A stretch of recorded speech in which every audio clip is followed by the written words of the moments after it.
This episode of Podcast Beyond is brought to you by PlayStation 5. Beyond and hello, everyone. My name is Jonathon Dornbush, and this is Podcast Beyond, episode 665, the one before the cursed episode. We'll find out what happens. Given that every episode of the show is cursed by some Sony announcement, who knows what they'll have in store for that one.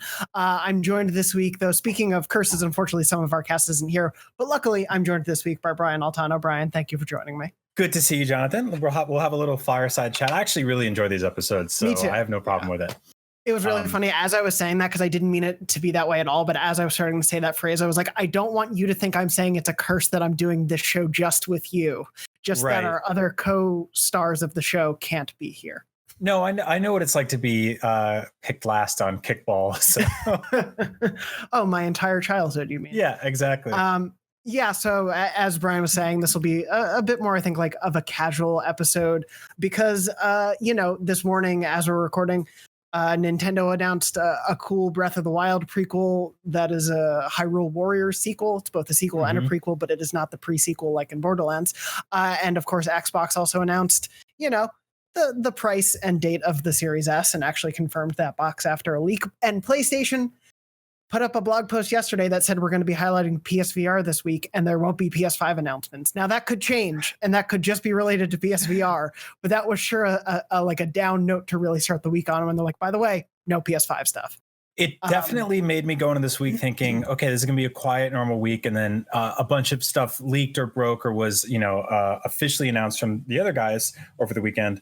But they also put up like a haiku of, it was like a video of Jin from Ghost of Tsushima, which I love. I love that game. It's awesome. I think that one of my favorite things about that game is that every time somebody plays it for the first time, they flood the timeline with photo mode pictures, and you're consistently reminded of just how breathtaking and wonderful that game is. But they put up this thing and it was basically just like, take some time to relax. And it was a video of a haiku, and we want to do that. I assure you, fans want to do that. But if you look at the replies, like we are at a fever pitch excitement for next gen right now. And I think we just want some news. So yeah, it's definitely been a weird 48 hours. It was funny because this morning, as like all the Series S news was coming out, and we will talk about that, I think, in conjunction with Sony, but it was funny that like on my trending terms on Twitter, Sony was the top one on my list. Like it was not Xbox, it was Sony. And that's because like now there is this question in the room of, okay, like, yes, for those who didn't see it, Xbox confirmed the Series S is a real thing. They confirmed the price of it at $299 and the release date November 10th. They didn't say anything about the Series X, which is weird to me that after all these months, they would only reveal the lower price system that they hadn't talked about officially in any capacity, but were leaking via like inserts in controller boxes. Right. But not the box that they've been advertising to you as a thing to buy. They still haven't told us anything about that. Which is just crazy because it's like we have been in this game of chicken for 10 months now. I mean, if you think about the Series X was revealed at the Game Awards last year in December, correct? Yes, yeah. And that day, or I would say that year, or this entire generation, we've had a pretty good idea that the PS5 was a thing or was going to be a thing. And so we spent this entire year in this, cat and mouse game of chicken nonsense between the prices. And over the weekend, somebody leaked the Series S price and release date, forcing Microsoft's hand at, I believe, 3 a.m. Yeah. But 3 a.m. Redmond. Yeah. Sorry. Yeah. Like props to that social team at like 3 a.m. They just tweeted out like one of those memes, like about that. And then they tweeted out the official information and then they came with it. And like they reacted so much more quickly than I would think a major corporation could act. 3 a.m. on a Monday on Labor Day on a holiday weekend, Yeah. Most people were asleep.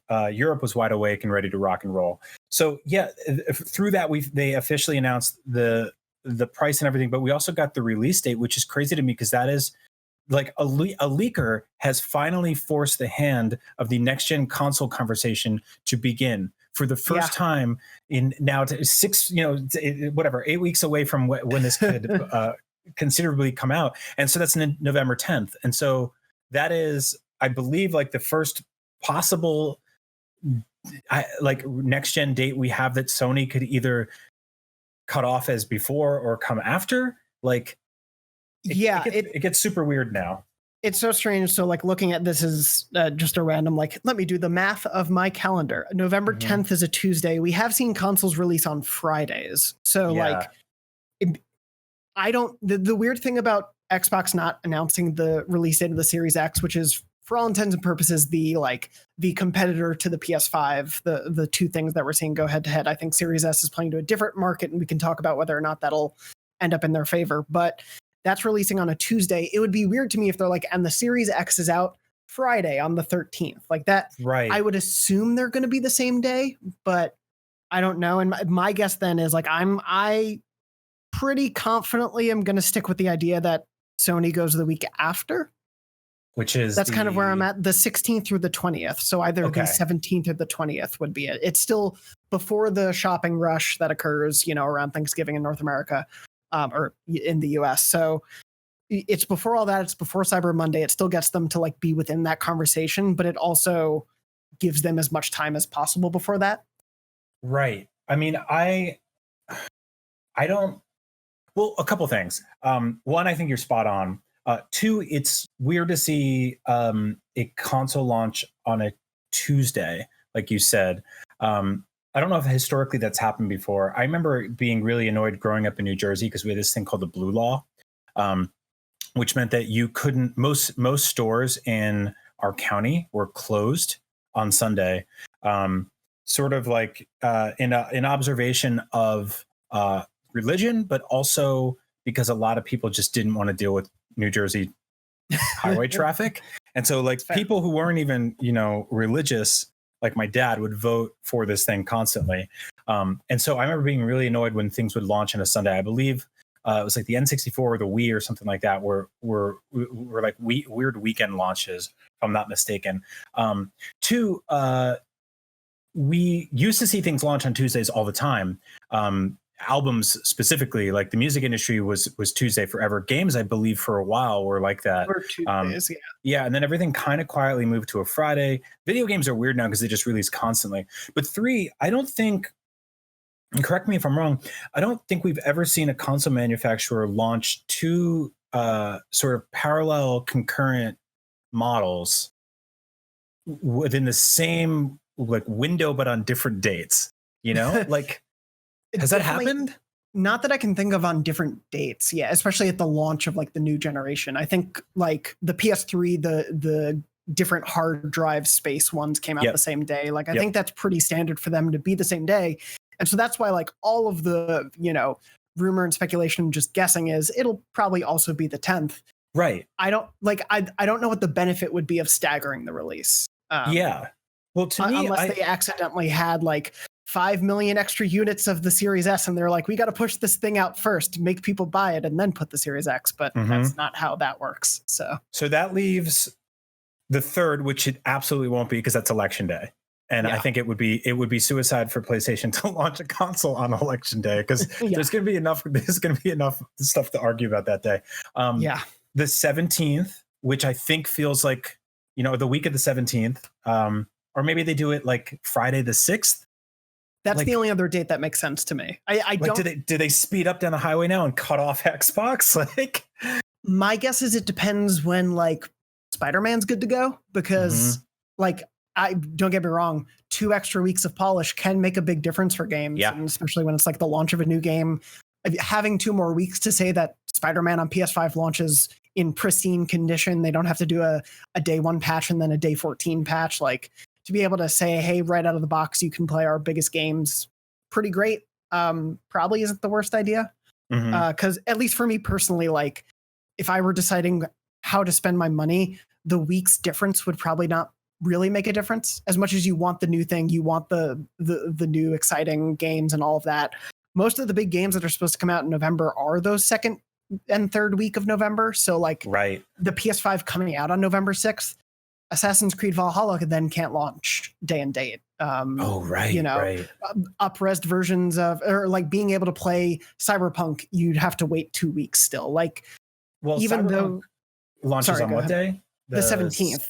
That's what makes that week weird. Is Cyberpunk is the 17th, and then Assassin's Creed is the 19th. This is the most like Charlie Day conspiracy board theory convo we've had in a while. But yeah, this is like that's what we're doing right now is just trying to pinpoint and throw a dart and see what date makes the most sense. Which is really interesting though, because so that means that if hypothetically the Xbox, both Xboxes for certain, 99% of certainty will launch on the 10th. And if Sony undercuts that and launches, say, Friday the 6th, both of those are still a week or a week and a half, 2 weeks away from two of the bigger games this fall. And I imagine Call of Duty is going to fall somewhere in there, right?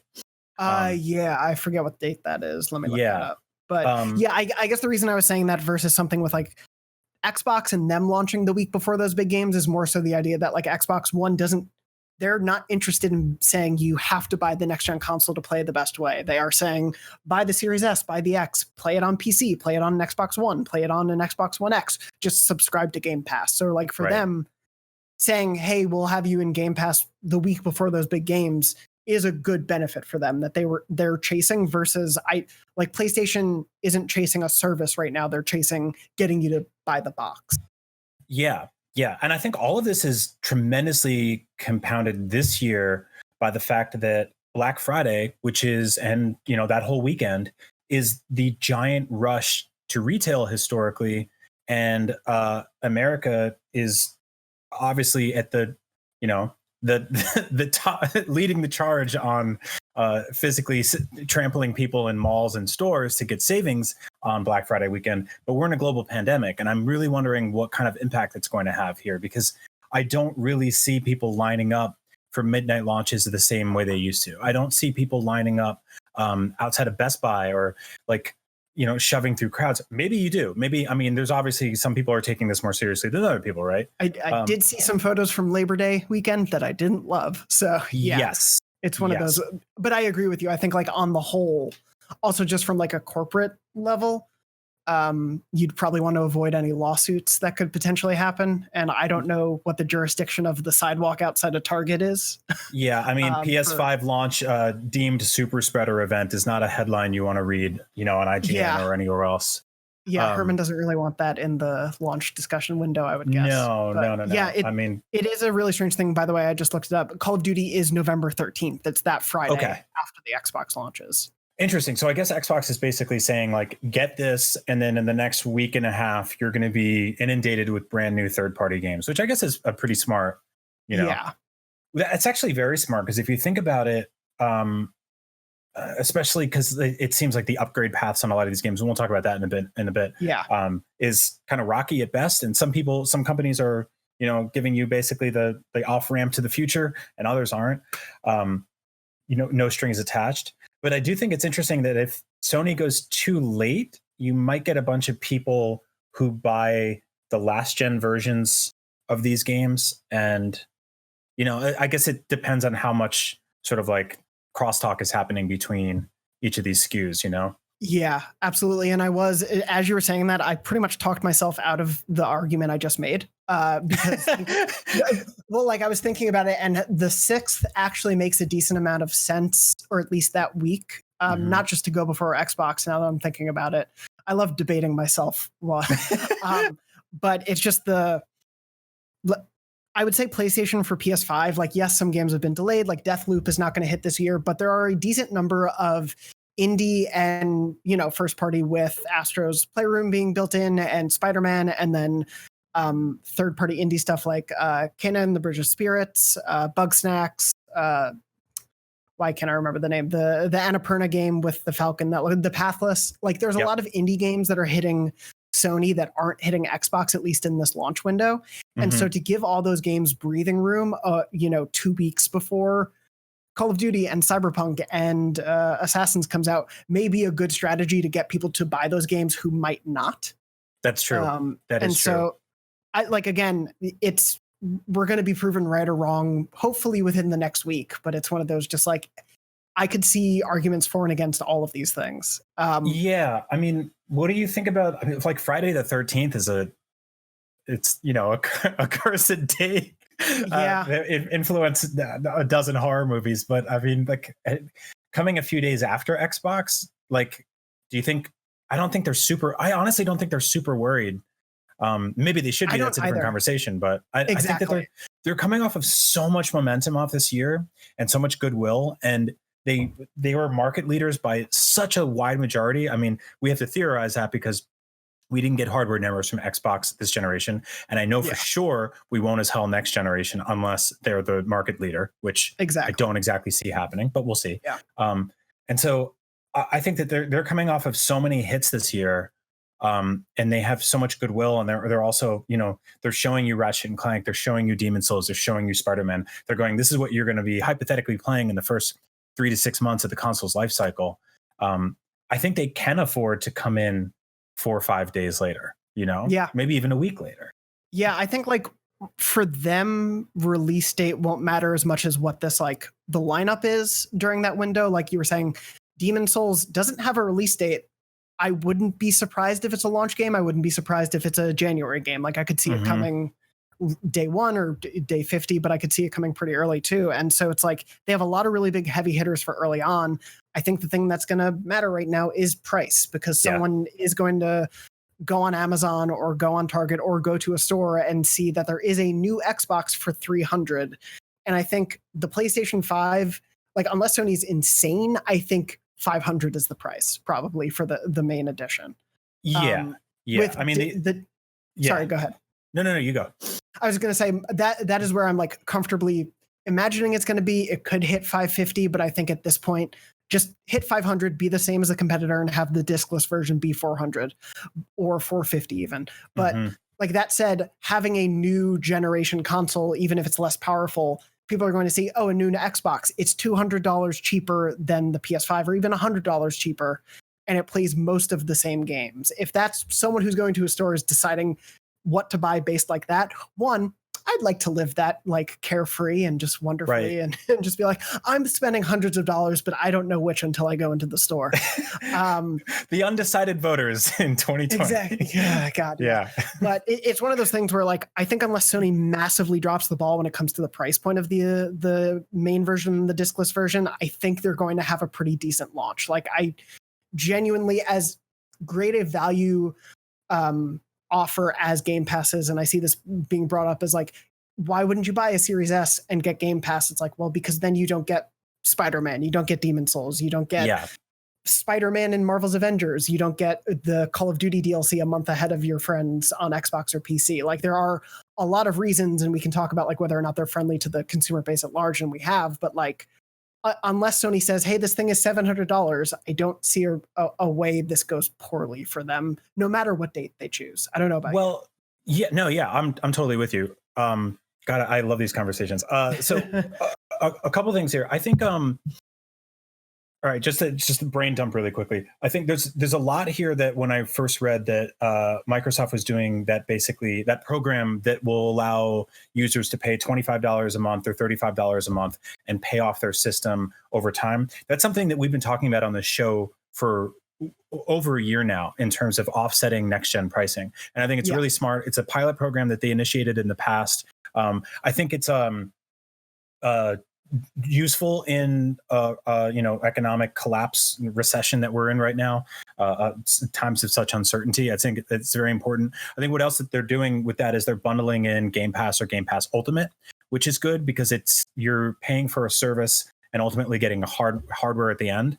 And doing the math on the pilot program they've done in the past, you actually end up paying a little less than the system at retail over time, which is different than when this, America historically robs poor people when it comes to layaway and furniture and stuff like that. There are websites that will rent you a PS4 for what ends up being $800, or a lamp, for $300 instead of buying $100 outright. Because for a lot of people in this country, there's a huge difference between paying for something in incremental purchases and paying for something with $600 a month. Some people don't have $600, but some people do have $25 a month for X number of months. So I think that's important. I do hope Sony adopts something like that. Two, I think that the thing that not enough people are talking about here is that the $300 Xbox Series S, while a great sort of like entry point to get on the ground floor of next gen, is severely handicapped in a couple of ways. One, being disc only means that it is automatically required to have some or diskless, right? Diskless, disk free, whatever that is. It is required to have a fairly competent internet connection in order to sustain the rigorous and insane downloads that are invariably coming with next gen. I mean, we looked at games towards the end of this gen, the Red Deads and the Call of Duties and stuff like that started hitting 100 gigs pretty easily with DLC and all this other stuff. It's only go ahead. I was going to just say it's only a 512 gigabyte hard drive. Exactly. And so, that's half of the terabyte you're getting otherwise, which does make a difference, as you were saying. With the OS eating up a bunch of space, and then you throw in a couple of like streaming apps and stuff like that, you're left for, maybe 3 or 4 games on your hard drive at any given time. And it's also, if you're looking for value, those are games that you can never trade in again. And so I do think that there is an interesting proposition there, because a lot of people in the world play a game, beat it, and sell it back and get some money back. And that is a very important part of the economic sort of pipeline when it comes to like the games industry. Like you can't just cut that off entirely. And so I think that while a lot of people are saying that the Series S at $300 is undercutting the PS5, I think the Series S's biggest competition this fall specifically is the PlayStation 4 Pro, which they will probably knock down to $250 or something like that, and bundle in a game or 3 two of the biggest. Yeah, exactly. I was just gonna say, sorry, we're like both very excited by it. Yeah. It's great. No, there's just I was thinking about it this morning because like reading all this stuff, I'm like, oh yeah, the Series S for $300, like if I'm going to buy an Xbox within the next year, I might go for that because I'm probably only going to play Halo and maybe a couple Game Pass exclusives. Like on the whole, I'm going to stick to my PlayStation and my Switch. So maybe that's like a good purchasing opportunity for me as like a secondary console. Mm-hmm. But as a primary, I totally agree with you. I think there are those concerns for it. And at least for me on the tech side, I tweeted a little bit about this. So it doesn't run true 4K. It runs 1440p. But does do up to 120 frames per second. I wonder, because maybe it just comes down to like a very similar thing to PC settings and allowing the variability for it. I do wonder what that's going to mean though for development in the next couple years, where studios have to think about the Switch, the PS4 Pro and the Xbox One X, the Xbox Series S, the PS5 and the Xbox Series X, and then PC, and now all these new NVIDIA cards that will allow for even further. It's just such a varying degree of experiences, and that's great that there is choice, and like if your price point it benefits you, but at a certain point do those lowest price points not really give you an experience worth buying? And right. I guess for me as someone like I don't know if I'm an outlier in this. I know that we've always talked, and I think most of us on the show are always like gameplay and story trump like the perfect, most beautiful running game ever made. Like we're very much about the experience. And so for me, like, I don't care if it runs 120 frames per second. I know that both companies are touting that as a thing. Like I play games in 30 frames per second all the time and it's just fine. So like, I don't need to upgrade to buy, like those things don't entice me as a player. What entices me is the experiences. And like you were saying, if the console itself is hamstringing you from having those experiences with a limited hard drive or, only being able to download, there are these complications that get into play. And I'm like, is the Series S worth the $300 then? Totally. And I'm with you. And I've actually, I've been on that same page for a very, very long time and always will be. I'll always be a gameplay is king kind of guy. And story is tremendously important as well, of course. Are graphics the most important? No, I would say art direction is more important than anything. But you look at stuff like The Last of Us 2 and Ghost of Tsushima, which, you and I both really love those games. Man, it helped that they were goddamn gorgeous. Like it wasn't, it didn't hurt. It's like, not especially Ghost, right? Sure. Like, yeah. Like that did so much with so little in terms of like beautiful minimalism. When you knew that under the hood there was so much going on when you're just walking through a field, that could have looked half as good, and the gameplay still would have been rock solid. But it didn't hurt that it looked that great. It definitely didn't hurt. Yeah, I don't want to pretend that like games looking pretty is a bad thing. I just mean like all of that being like the buzzwords to sell the Series S is like I want to see how games run on it in comparison to the Series X and the PS5. But yeah, no, you're totally right. It definitely doesn't hurt. And it's also one of those things, now that you bring it up, there was a Game Informer cover story for Kena, which actually is pronounced Kena according to them, but they were talking about, no load times, no nothing. Ghost of Tsushima nailed that on the PS4 Pro. I hope Sucker Punch shares their like loading tech with other studios, because it's so fast and so amazing, and that's on the Pro. Like, I can't wait to see what they do on PS5. Yeah, totally. It's such an interesting time, because I do think that people are going to want next gen consoles. But at the same time, Microsoft has quietly phased out all of the other Xboxes, basically. Like, they've shipped those out. Yeah, that's it. And so they will have. So I think that, like, if you're looking for a new Xbox, it makes sense to get the Series S, because I feel like the Series X, like, you're starting to bump your head against the ceiling of being like, do I just go all in and become a PC gamer? Because I don't think that, like, software wise, aside from Game Pass being a value, of course, they haven't really done a great job of messaging why you need these things. The Series S is the closest I've seen them come, because they go, you need this because of the price. Like, and that's a damn good argument. Like, it's a really good price, to undercut your biggest competitor and your own big brother by $200 is a big deal. But games sell consoles, and services help. And I think they're important. And I love Game Pass. It's great. It's had a really, really great year critically. A lot of stuff that I think would have been skipped went straight there, and did really well. And a lot of stuff that I think would have been like straight to VHS went there too. People found their way of enjoying it. But games ultimately sell. And I think that they don't have a Miles Morales right now. They don't have a Spider-Man.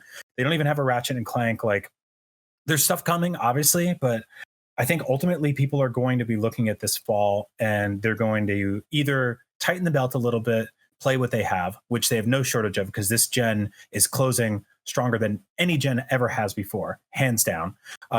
Or two, they will look at one of, a cheaper priced version of a current gen console and upgrade there. Like, I think if you have a PS4, like a launch PS4, you've had one for years, and there's a bundle for a PS4 Pro,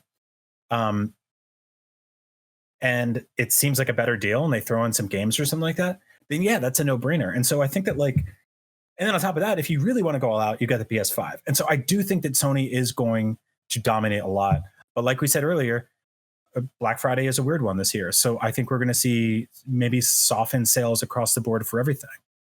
Yeah, it's going to be really interesting to see how this all plays out. Like, I don't doubt that both consoles will sell through most of, if not all of, their launch, like, allotment of consoles. I think they will do okay, but it does come down to who strikes with the most momentum when it comes to games. Does the Game Pass part of the equation on the Xbox side become bigger and bigger? Because that's obviously what they're hoping for. But if it doesn't bring in players, like if it brings a dedicated player base, that's great. But if that player base doesn't expand as they go into this next generation, that'll bring up some questions about the value of it for people, it seems.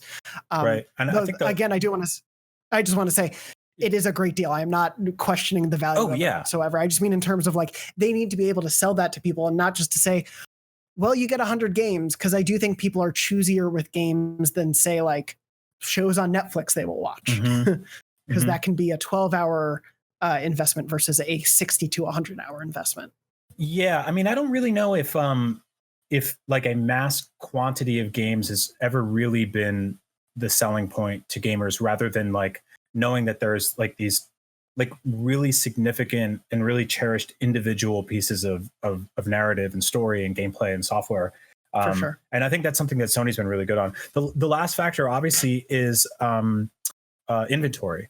And that's something that Sony specifically has sort of like you're probably like me, you're starting to get a little nervous about that side of it too, which is like, even when we have the price, even when we have the release date, we've heard so far that there's going to be, smaller numbers than maybe we had all hoped for this year.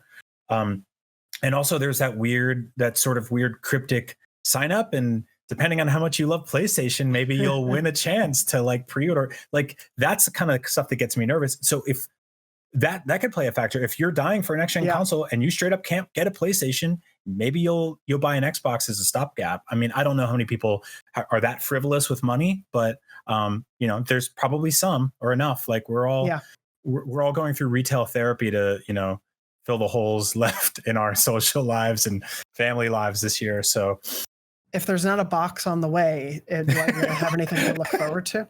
But yeah, it's a joke that my girlfriend and I have been saying to each other. But yeah, it is going to be very strange to see how that all plays into it. And I totally think you're right. I do think it'll be a great fall for the PS4 Pro, especially once they put those bundles together. And like we've been saying on the show, like it's not as if Sony's just going to immediately ignore the 100+ million people who have PS4s. Obviously we've spent this last year leading up to the PS5, and they've spent the last couple of weeks leading up to the PS5. But it will matter in the long run. But this going into next year, the PS4 is still going to be a big deal. Gotham Knights is still coming to PS4 and Xbox One. Yeah. Like the big games of next year are still going to come to current gen. You're going to get Call of Duties and Maddens for years to come. I mean, we've talked about this on the show before too, about like PS2 and PS3 did tremendous numbers after their collective generations ended, and they had significant price drops, and they hit this like this tier that made it accessible to an entire bigger market than it ever been accessible to before. I mean, even the Nintendo Switch, when it was killing it, they were still putting games on 3DS, and they're like, sorry, you guys keep buying this stupid little thing, and like we don't know what else to do. I remember there was like a big bunch of Switch reveals, and then it's like, and also Luigi's Mansion is coming to the DS. Mm-hmm. And it probably sold very well. So yeah. And we were like, get out of here, bring it to Switch. Yeah. God, I wish they had, but 3 was very fun. Well, I'm sure I did want. Yeah. I did want to ask though, because you had sort of mentioned it, like this is still a very crazy fall for current gen releases and next gen stuff. Is there any games in particular? Just because I feel like we're into it now. Like this past week, Avengers and Tony Hawk came out. Like, are there particular games, but either this gen or next gen, that you're particularly looking forward to? Because we haven't really done too much like look ahead for the fall, and I was just curious.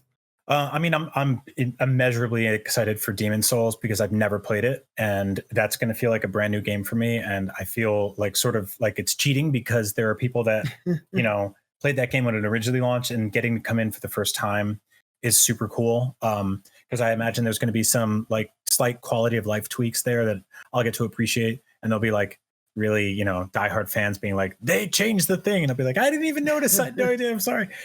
Really excited for that. I'm really excited for whatever this new Far Cry game is eventually. Watch Dogs Legion was like really fun to mess around in. We'll see if that sticks to landing. I'm like warming up to Assassin's Creed. We'll see. I'm wondering how much open world fatigue I'll have by then. And then Cyberpunk could be like, it could be a game I play for 5 hours and I go, all right, I got it. Or I play for 100 hours. Like that could be a very slippery slope for me. So I'm interested to see where that one goes. But yeah, that and Miles Morales is just like, I'm really, really, really excited. I just like you, I miss New York, man. Like I really miss it this year. I miss not being able to travel there. In a normal year, I'm there 3 or 4 times a year. I was there. The last time I even got on a plane was New York City in the end of December last year. And it's like, I miss New York in the winter. I miss New York around Christmas. Like getting to visit that in a game is it might make me choke up a little bit. And New York in the winter was like when I was living on Long Island and thinking about like where to go to college and where to live after that and everything. It was like going to New York in winter is like the New York that you see in movies and TV if you've never been, and like you picture this wonderful, amazing city, and it's like that's New York in the winter when there's just that right amount of snow and all of the stores are done up and it's cold but not February -5 degrees cold there. It's like there's just this wonderful New York in winter, and I'm totally with you. Like it's gonna be a fun experience as a Spider-Man game, but also just as like, oh, that's the home that I miss. I mean, this is what we're doing this year, is like we are sort of living vicariously through the adventures of our video game counterparts, because we can't physically go to these places while still feeling safe. And so I'm just so excited for that. And it's also like Insomniac is awesome. They have such a great pedigree. I loved what they did with the last game. I feel like that's going to be, to me, like, I think that will be the most definitive next gen experience this fall. We'll be sitting down in front of a PS5 and playing Spider-Man Miles Morales with, all the things running under the hood and all the super cool features that they'll no doubt put in there. And just watching that run on like a big, beautiful TV, during the end of a absolute garbage year. Like, damn, man, like I'm so excited for that. I think that's going to be so special. And I think it's like, to me, it's gonna really signify. It's just gonna mean a lot to me because I've been a Spider-Man fan since I was a kid. I've always, I grew up like around New York City. I lived in New York City for several years. Like it's gonna be really special. And so that's probably my most anticipated game this fall. Even if it's only like, I keep reading people being like, oh, it's like 8 hours or 10 hours, and I'm like, yeah, if that's what the story is, but you guys are like seriously undermining how many hours I'm going to spend just going woo, flying around that city, like collecting backpacks and stickers and garbage. Like, it was my second most played game of 2018. I remember getting the Sony results, and it was like, yeah, you've played 80 hours, and it's like it came out in September, and so the only game that beat it was God of War because I had played through it like 3 times. But you can just lose yourself in that game, and whether it's going after the side quest that'll be in there or just going block by block and seeing what little cool Easter eggs they've put in there, it's just going to be a fun world to be in. And like there are so many big games this fall, like Cyberpunk, AC, Watch Dogs, like all of them could take me over 100 hours to play if I play all of them. I'm okay with an open world that will take me 12 to 15 maybe. Yeah, same. And I also know that, like, no disrespect to every other open world game coming out this year, but none of them are going to be as fun to traverse as Spider-Man Miles Morales. They're not. I'm sorry. Yeah. Like they just, like, again, no disrespect. Cyberpunk looks awesome. Assassin's Creed looks awesome. Watch Dogs, I played it. Like, you can fly on drones and stuff like that. You can't whip around the city on webs and climb the Empire State Building and dive bomb and kick a dude in the head. You just can't. Like, it's game just kicks ass. Yeah, it's so great. I wonder, a funny thing, because I've been thinking about it playing Avengers. Someone had written a post recently about how, I think it was on IO9 maybe, but they were writing about how, oh wow, the Avengers kind of kill a lot of people in this game. And they were like, oh, in Spider-Man, he webs them up to make sure they don't fall. And I'm like, yeah, but he also swings a manhole cover into their face. They died. They're not okay. You can throw a car at a guy. Yeah. You're and like... then it's fine. Don't worry about it. But yeah, I do wonder, just because like I love the idea that Miles is newer at this and he's still getting used to it. Like, I wonder if he will like sloppily web people up, or like not know how to properly like web them up. And if they're on the first story, they'll like fall and be like, oh, my leg, or I don't know why I'm holding my arm. I remember I remember growing up in the tri-state area in the 80s, you would hear people be like, hey, if you flick the penny off of the Empire State Building, you could kill a guy with it. And it's like, oh yeah, what if a teenager with superpowers dive kicked you in the head from up there? Like, you're not living. You'd be knocked out. They all You're kill fine. people. Yeah. It's just the reality. Batman and all the Arkham games, all of those people are dead. Oh yeah, you break a guy's nose, like you can see his skeletal frame, and then he flies off a roof. Like, he didn't live. It's not happening. Yeah. But yeah, I can't wait for that one. Yeah, it's just it's so crazy. And like we were saying, even if you just have a PS4 this fall, you can play Tony Hawk and Avengers right now.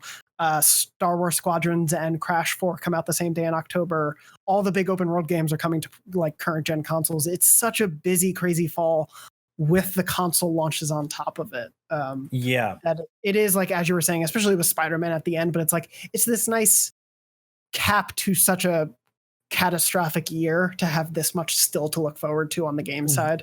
Right. And I think it's people will debate this, and I don't want to come off as a fanboy because this is a PlayStation show, but I do think that ultimately, software wise, Sony had the better generation this generation, right? I think that's you can go blow for blow with as many games as you want per genre and stuff like that. I think this was a generation where Sony had all of its first parties, second parties, and even third parties firing on all cylinders, making great content for the platform. And I think that when you start seeing the next gen upgrade versions of those trickle out, that's a really good sort of like ammo belt to roll in with, because like it's been a few years since I've played God of War. But if there's a God of War PS5 upgrade with some bells and whistles, and that upgrade path is deemed as like free or significantly cheap, I know that's the thing. No one's really figured out the right way to do that. Well, CD Projekt Red has. I'll say that. For sure. Credit to them. Because they just announced the other day that the Witcher upgrade will be free on PS5 and Xbox if you own the game already. Other companies are trying to make a little more money off you than that, such as Activision, Remedy, and stuff like that. There's so many weird situations, and I did want to ask you about that because, like, obviously we want them all to be free upgrades. It makes sense. I also understand they're trying to make money at the end of the day, and so if they can, I think probably like free is the best ideal. The like cross-gen bundle or like a small pay $10 more and you get the free upgrade, or the upgrade is not free at that point, are the best solutions. But hey, you have to just buy the game outright again really sucks. That's the worst solution. That is the worst solution for sure. And I think it's like that's really interesting. There was no there should have really been like a like an offsite conference type of thing where everybody socially distancing and they all figured out a strategy here, because I do think that there are these micro games of chicken happening all over the industry right now with next gen, because people are going like, is this a whole new generation, or is this like a minor upgrade over the last? How much work are we putting into this port? How big is our studio? Can we afford it? Like, I think that's a factor that a lot of people aren't really considering. Like when a company just says it costs $10 to upgrade to the next gen version, or it costs $60 to upgrade to the next gen version, you have to buy it outright. Are they saying that because they have to say that financially to stay alive? Are they saying that because they know they can get that money off of people? Like the Call of Duty thing. They know they can get that money, right? Oh yeah, yeah. Remedy is a smaller studio, so maybe they have different margins to work with. Well, I also wonder if that was a publisher call too. Right.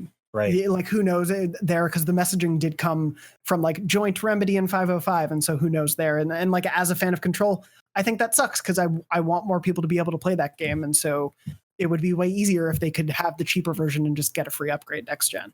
Me too. And they went from being sort of a critical darling of a game to having some significant backlash from fans and all over the industry as well. And so that wasn't the right call.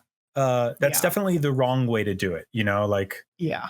But as you were saying, like NBA 2K is going to be $10 more on next gen, and people were, annoyed, but people are probably still going to buy it, and they could get away with it in a way that probably a smaller dev couldn't, by just saying, hey, it's going to have to be $10 more, even if it justifies and is needed, because games have been at $60 for so long.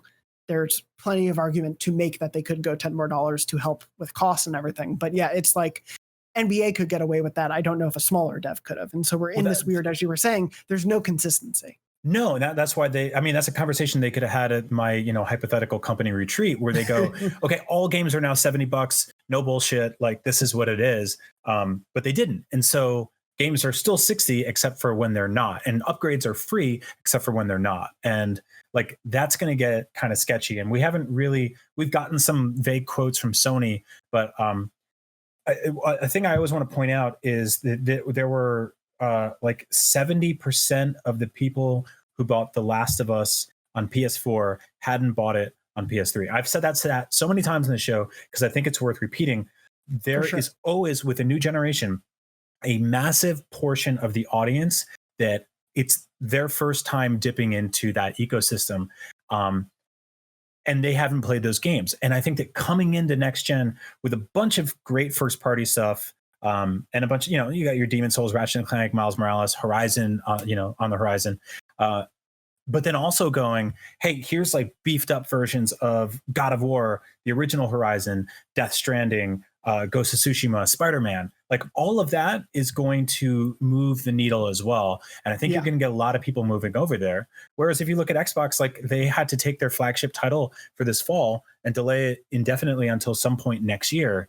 And so, I think they hinged a lot of marketing and a lot of planning around that. We're seeing it's like Monster Energy drinks roll out with like DLC skins for Halo for a game that doesn't have a release date. In the same way, we're seeing Wonder Woman 1984 toys on shelves. Everyone is enjoying those things in the alternate dimension 2020 where things are normal. But it's just definitely a lot of factors to consider there. I do think that PlayStation software lineup is going to ultimately be the thing that twists people's arms the most into going towards whichever system next gen. No, yeah, I totally agree. And I do think that's definitely a thing we'll probably be talking about on the show a lot, like a year from now, will be that year two lull when maybe the big first party games have all come out that were announced and we're waiting on the new batch. And so, if you have God of War, here's a free PS5 upgrade. Otherwise, buy the God of War PS5 edition and you get X, Y, and Z with it. And Ghost is a good example also that they could be doing, and Spider-Man and all those games that you listed. Like that will really help flesh things out. And as you were saying, that Last of Us number, I agree with you. Like it really does hold true that game sold so well on PS4 that many people do think of it as a PS4 game, not a PS3 game. And so I think Sony is like well positioned to, even kind of like with Nintendo when it came to the Switch. It's like, well, in quiet months, they were able to put out Wii U ports because no one played those games. So they were new to a lot of people.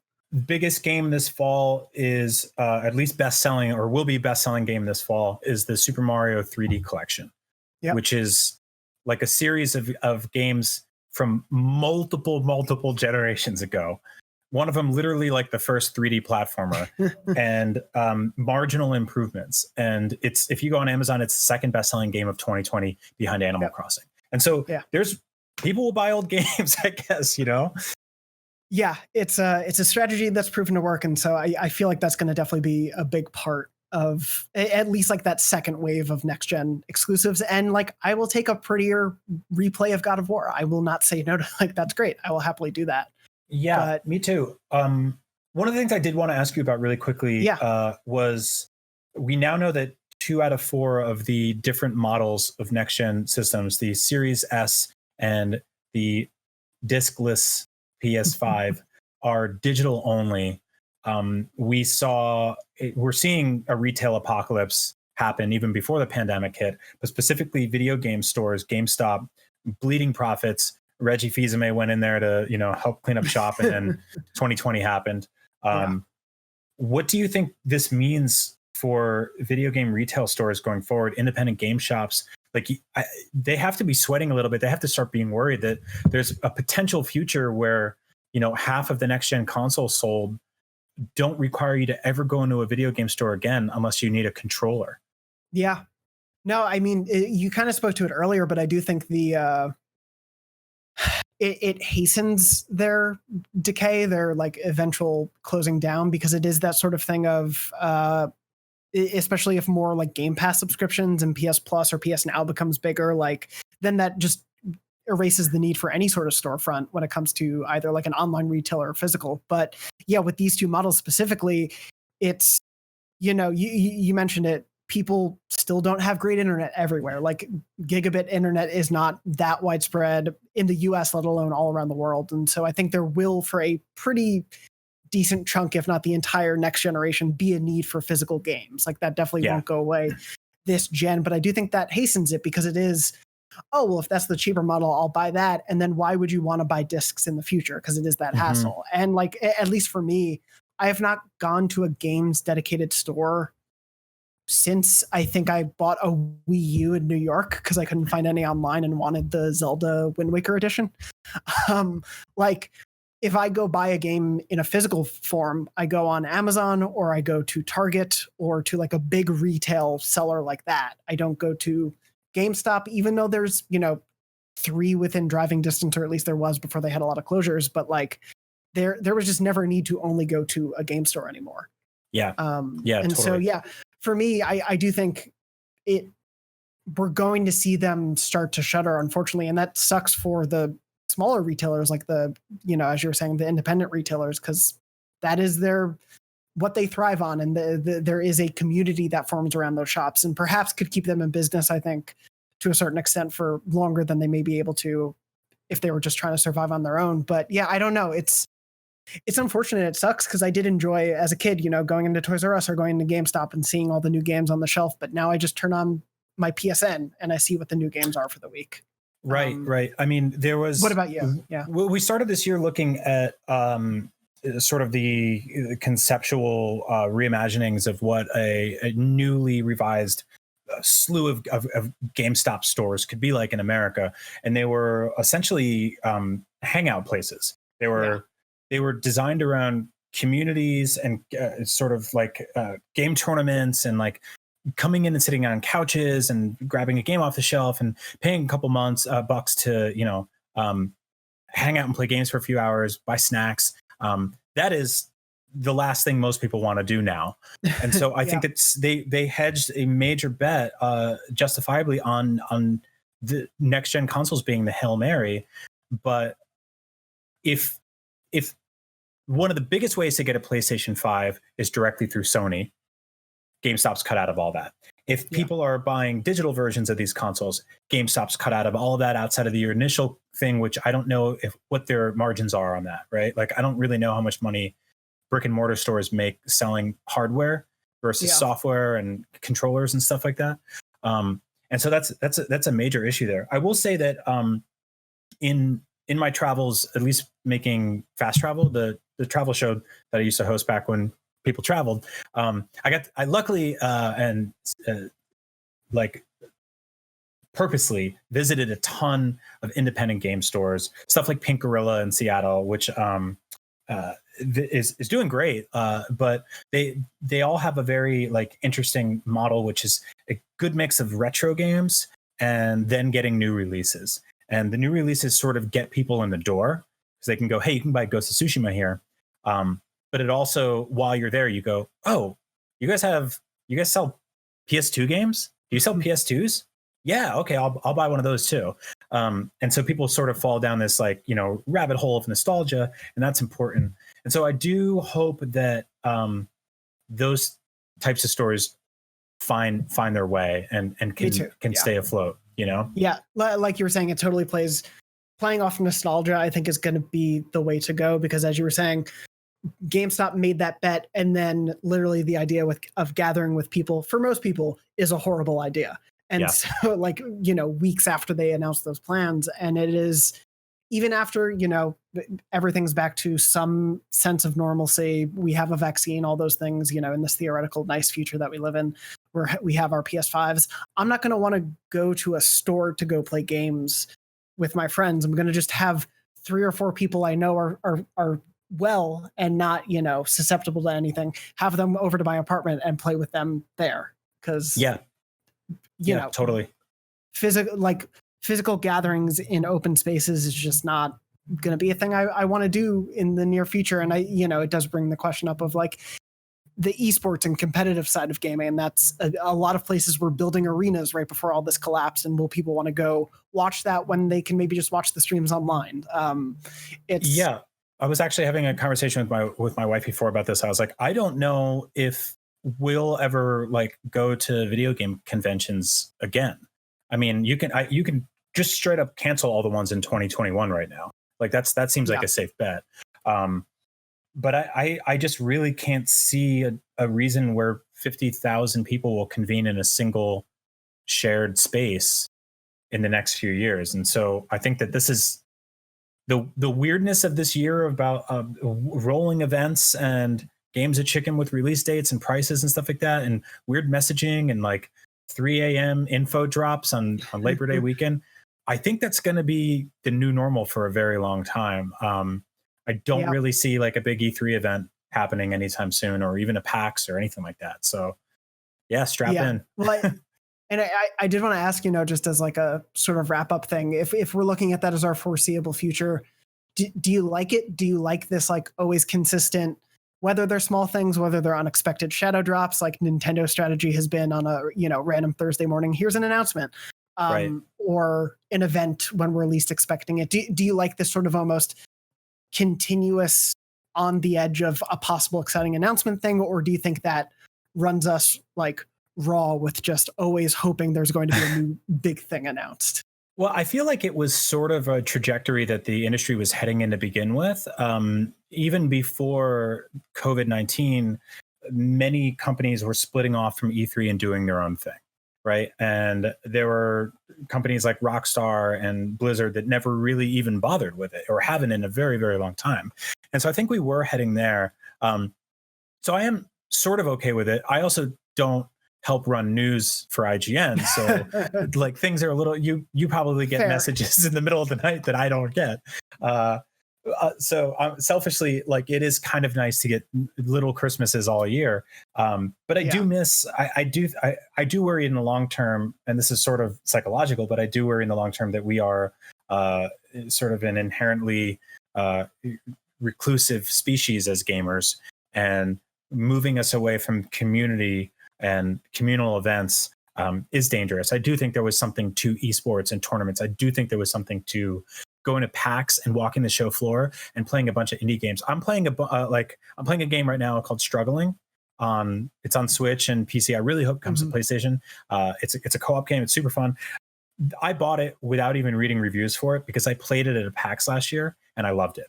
And that's a big thing. Like I think that's a really good way of getting stories out there and meeting fans, meeting that's so important. Meeting people who care about the same thing that you like. Because right now we're all just we have all the same clothes and shoes and friends and canned goods that we had in March, and we have to hold on to them until they're gone. And it's hard to get a bunch of new ones. Yeah. And so I've had a lot of chickpeas in this because I know they'll be safe if we ever run out. Exactly.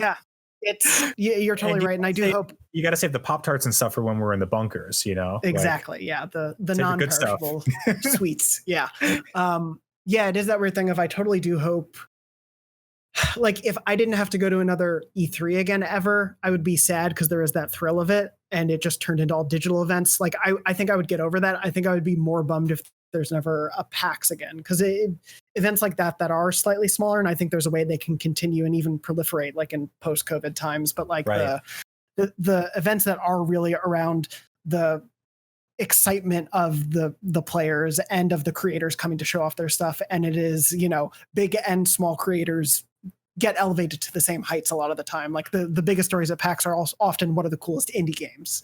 Right. Right. I hope that is where we go. Me too. And I hope there's a way to deliver that message. I mean, it's like, and this is kind of dark, but like, what your last day of high school was roughly, but you don't know the last time you hung out with all of your high school friends together, because that's just one of those things that just like one day it doesn't happen again, but you don't plan for it usually. It's sort of like we know the last time there was a real E3, but we didn't know that would be the last time we'd ever have E3. And so like, like it's one of the, it's kind of dark. Like I'm thinking about it now. Like I worked New York Comic Con last year and I loved it because I love conventions of that size. And like I said before, I love New York, but I wasn't walking around going, here it is, the last convention I'll ever go to. Cause I had no idea how shit would go down. So I do hope things get back to normal someday. The last convention I was at PAX West last year, and I had to leave early because I was sick. I got sick like toward the end of it. And so my last convention is like leaving while feeling terrible stomach pains. And it's like, that's how I left conventions. Yeah. In that it's world. Weird. And it's like, it's weird. I'd like to go back to one someday, but yeah. Me too. It's a strange time. Like there is so much to look forward to, but it's one of those things of we'll be looking forward to it while staring into this camera for a little bit. And I mean, for transparency, we like IGN, we're not going back to our offices until early next year at the earliest. Yeah. And I mean, it's like when was the last time we all did a show together? We didn't know that was our last show. There's that picture of us eating pizza and playing Bloodborne, about to embark on a new series. Like things are, I think that's one of the last shoots we did. Like that was, it was either the last or like the second to last. That was like so close to that. Yeah. Well, like that's a good sort of like Black Mirror memory to put in my brain before. Like, if I'm like, if that's the last one, like, and we all sort of died in that room eating pizza, playing Bloodborne with some of my best friends, I'm okay with it. Like I'll take it. But I do hope we go back to normal someday. Me too. I hope to be able to continue playing Bloodborne someday. But yeah, I think that'll pretty much wrap us up for this week. For those who are, thank you for listening. If you've listened all the way through and you're wondering, like, where's all the PlayStation news? Probably it got announced after we recorded. We do, obviously, I will say, for those who are listening, with the Xbox news announcement this week, we are prepped if breaking PlayStation news happens in retaliation at 2 a.m. on a Thursday. We'll make sure to cover it in our, when we're awake and working. We definitely want to make sure we're there for when that happens. But until then, there's just a lot of games to play and a lot of games to look forward to. So we'll be covering that stuff in the weeks to come. Hopefully we'll have, even if we're not on the show reviewing those games necessarily, we'll try to bring on as many of those reviewers as possible. Let us know what games you're most looking forward to. We'll make sure we'll be able to talk about those games on the show. Please write into beyond@ign.com. If you're wondering why we haven't done a top 10 in a couple weeks, it's because I wanted to save the group top 10s for when the four of us, Max, Lucy, Brian, and me, are all together, since we're sharing them with one another. So when the four of us together, we'll do another of those. But so we can tell each other how wrong we are. Exactly. Yeah. Just so everyone can make fun of me for all the Kingdom Hearts. But no, I think that pretty much wraps us up for this. Brian, is there anything you want to plug before we say goodbye? No, sorry we got bleak at the end, but Jonathan and I are both like some moody nerds. So yeah, that's just. I woke up real grumpy this morning. I don't know why, but yeah, I mean, it's like it's been hot all weekend in San Francisco, and we don't have air conditioning here, and it's smoky and ashy, and this is weird. Yeah. I miss people, man. But I'm glad we're doing this. I'm glad we're excited about video games. It's, all things considered, like, been an amazing year for video games, which is a weird thing to say. Yeah, it's been a bad year for so much else. But I just want to say, I guess, thank you to everybody that's stuck with us, who's listening, who writes in, who leaves nice comments or even mean comments. We're lucky to be here, and we're happy to have you. Yeah. And as Brian was saying, it's been such an exciting year, and these last 4 months will be just as, if not more, exciting with everything coming out. So we'll be talking about all that stuff in the weeks and months to come. But otherwise, Brian, thank you for joining me for this week's episode. Thank you, Jonathan. I love working with you, man. You too, man. Thank you to Red, our producer, behind the scenes, making all this magic happen. Red, if you put in any Astrobots this week, I didn't see them, so I look forward to watching this after. But otherwise, thank you to everyone watching and listening this episode. As Brian said, it means the world to us. Thank you for sticking with us and for being around during this strange, weird year that we're having, and an exciting one in the world of games, especially with the months to come. So as always, beyond.